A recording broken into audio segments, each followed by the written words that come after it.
പ്രവാസ ജീവിതമൊക്കെ തിരഞ്ഞെടുത്തിട്ട് അതിപ്പോൾ എന്തു ആവും, പഠിക്കാൻ വരുന്നവരായിരിക്കാം, ജോലി ചെയ്യാൻ വരുന്നവരായിരിക്കാം, എന്തു ആവും. എത്രയൊക്കെ നോക്കിയിട്ടും ഏതൊക്കെ വഴി കൂടെ ചിന്തിച്ചിട്ടും ഉത്തരം കിട്ടാത്ത ഒരേ ഒരു കാര്യമുള്ളൂ, ഒരൊറ്റ കാര്യമുള്ളൂ. നമ്മുടെ ലൈഫിൽ എല്ലാവർക്കും പല പല സിറ്റുവേഷൻസ് വരും. ഡിസിഷൻ മേക്കിംഗ്, അല്ലെങ്കിൽ സങ്കടം, വിഷമം, എന്തുവാ. നമുക്ക് എല്ലാവർക്കും ഓരോ ഫേവറേറ്റ് ആൾക്കാരുണ്ടാവും. ഫ്രണ്ട്സ് ആയിരിക്കാം, ഫാമിലി ആയിരിക്കാം, പാർട്ട്ണർ ആയിരിക്കാം. എൻ്റെ കാര്യത്തിൽ അത് ഫ്രണ്ട്സാണ്.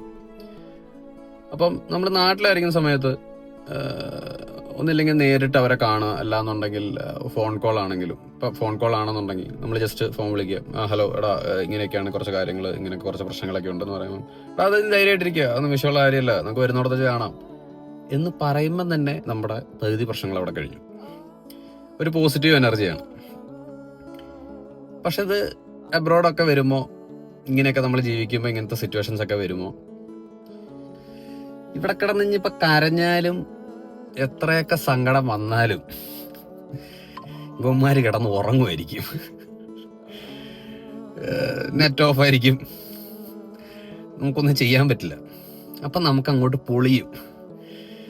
അങ്ങനെ ഇപ്പം പൊളിഞ്ഞിട്ടാണ് ഞാനിവിടെ ഇങ്ങനെ ഇരിക്കുന്നത്.